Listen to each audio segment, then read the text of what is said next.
We haven't had a good 007 game in some time. The days of old have been kind of far past gone when it comes down to 007. And when I say that, I mean, there was something special about the N64's version of 007 GoldenEye.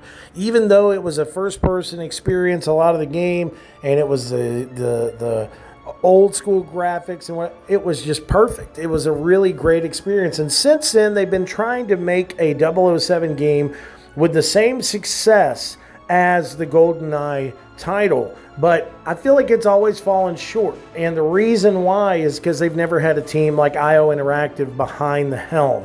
Today I'm here to talk about 007 First Light and why this game is one of my favorite games of 2026.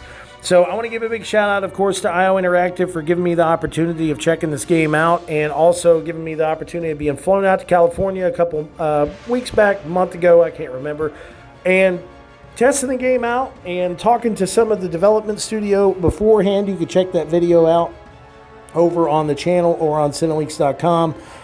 But as I said, today we're here to talk about this. Now, this is going to be a spoiler-free review.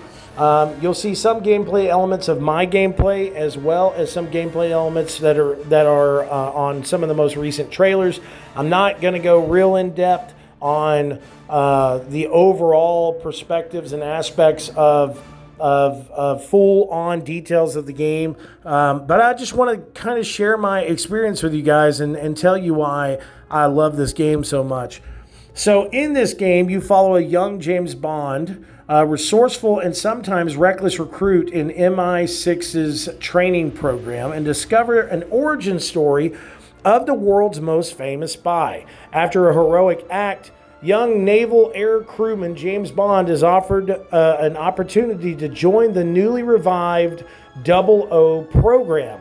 But when a mission to stop a rogue agent ends in tragedy, he must join forces with his reluctant mentor Greenway and expose a deep conspiracy and stop a looming coup at the heart of the state. So, as I said, this game is something special. It officially launches May 27th, but we have been playing it a little bit. Now, I have put in about 15 hours into this game. I'm not really one that believes on kind of going back, or this is my review in progress, but I want to share with you all. I did not get a code for this game until sometime last week. So I have reviewed it as much as I possibly can at this point in time. Now, I will be coming back with a second opinion, or I got a second opinion, one of our new video segments by the end of this coming week. We have Summer Games Fest right around the corner. But let's get into this review. So 007 First Light is a fantastic action-adventure title that, of course, puts you into the shoes of 007.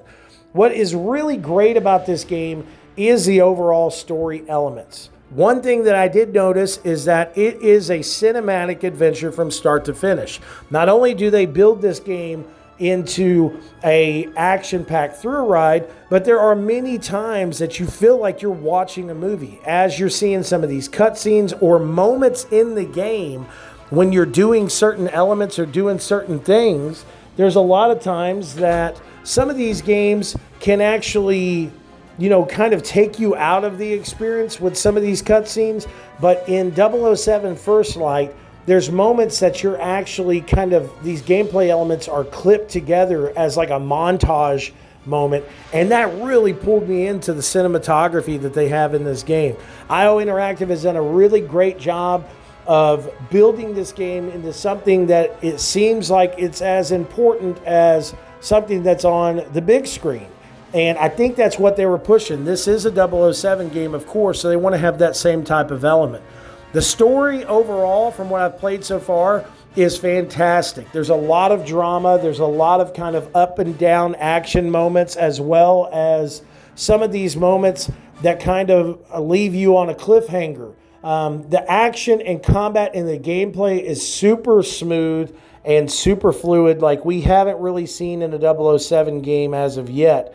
What's cool about the gameplay elements is that there's a really awesome counter system that's set up, as well as not just with the counter system, but the gadgets that you have in this game. You have the Q watch, you have your phone, earpieces, lighter, pin, etc. And with those different gadgets, they're all secret weapons that you can use. There's times that you can actually pick up batteries and other elements that will be used to power your Q watch. And with that Q watch, you can intercept different elements in the game. You can actually pick up where someone is talking or someone is actually feeding information, and you can eavesdrop on them. You can hack their phones. You can do all different types of stuff. Use your laser in your Q watch to blind some of these enemies. But then whenever we get into the overall combat of the game, it is extremely fluid. As I was playing the game, there were multiple occasions that I would run into an area, and instead of me being the normal James Bond, I would kind of pull the whole Leroy Jenkins moment and just run up in there and start punching and shooting and acting a fool. But with these elements, especially with the counter aspects of the movement type that you have with James Bond, it really just felt like a combat system we haven't seen, or a really good combat system we haven't seen since like the era of Batman Arkham Knight. I was able to fluidly move from one enemy to another, counter their attacks, grab them, throw them into stuff, pick up stuff from the area and like throw it at their face, or even the element of having a gun and shooting it at certain enemies, and then when you run out of ammunition, you're able to throw that weapon at them. Really was cool, man. It was really great. But one thing I want to talk about too is the audio and the music in the game. Now, the voice cast and the cast overall is fantastic. They did a really great job of picking and choosing who they needed to have that cinematic aspect in the game. But the audio is great. As you all know, the theme for 007 First Light was done by Lana Del Rey. It's one of the most massively successful 007 themes in some time, maybe since some of the other movies have come out with some of these other stars, but it is a huge, huge success. And having those music and audio elements in the game are something really special to me, because if you don't have the right audio placement or right music placement while you're playing these games, it can easily pull you out. It does with me, at least. I know some people don't really care about that, but if I'm playing a story-based game that has these cinematic elements and you don't have something set up properly with the audio or the music, for me it just doesn't feel the same as something as I would be watching at the theater. But that's the type of experiences that I think a lot of these games need to be pulling. You know, what is special about this game that gives you that extra element to showcase something better than the movie industry. And with the games industry, you step into the shoes of these characters, and when you step into the shoes of the characters and it has such a unique and responsive combat system like 007 First Light does, and has those gadgets, has those story elements, but also has that music and audio in the background to support the entire system, it makes the overall experience just one hell of a experience.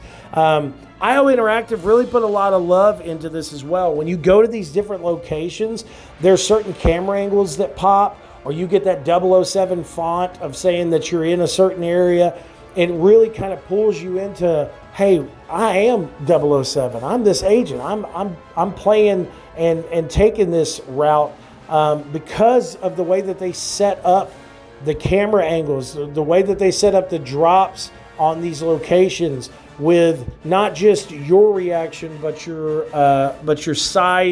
sidekicks reaction, or your co-agents that are joining you on these missions, or even some of these other elements to where you're facing off against some of these rogue agents or rogue military companies. So Another thing, too, is, of course, with this game, there's some really big names in there. There's also a guest appearance from the one and only Lenny Kravitz in the game, which I thought was really cool.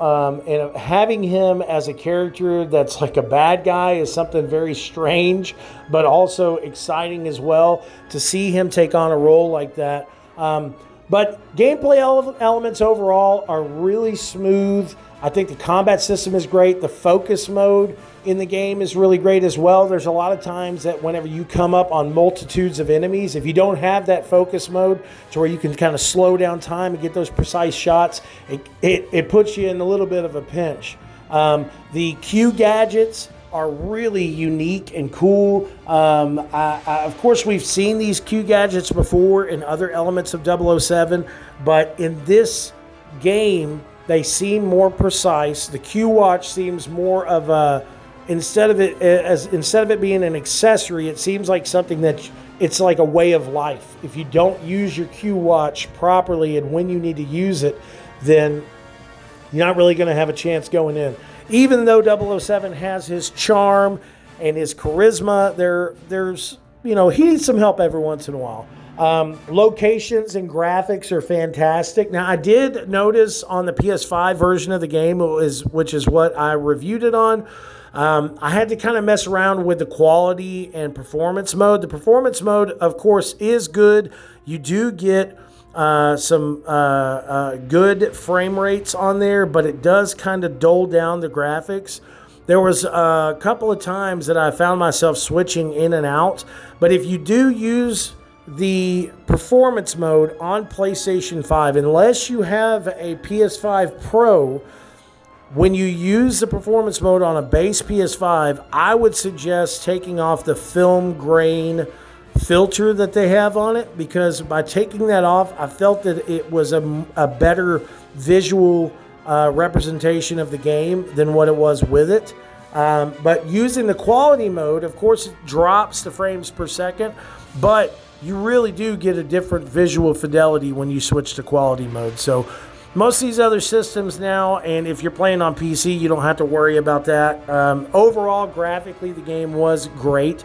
Going to these visually stunning different locations out and about was really cool, and seeing the expanse of they really used a element of camera work or digital camera work in this game that I haven't seen in a while, to where it really kind of draws out. There's moments that even though Bond is still the focus on screen, the camera will back up and you'll see this massive kind of area that you're about to go investigate or take on or whatever. It was a really cool element of the game. Of course, as I said too, the audio and music was fantastic. There was multitudes of times that it kind of gave me goosebumps when you get into something like an Aston Martin and that Bond theme kind of cuts on. It was really great. The voice acting work was phenomenal. And as I said, it was just an overall smooth experience from what I played. Now, I will be doing a I Got a Second Opinion video segment, kind of going over the overall aspect of the game. But at this point in time, we are giving 007 First Light a 5 out of 5. This is one of the best 007 experiences in some time, and for sure, one of my nominations for Game of the Year. Hands down, this is a must-buy. It comes out tomorrow on the 27th. You've got to play this game. If you love 007, if you love action adventures, if you're not even a gamer and you love 007, I'm telling you, get your kids to play it. Or maybe just you play the game yourself. Get off your couch and stop watching, all these different movies. Get you a nice, comfortable chair. Scoot up to that big 75-inch screen that you have.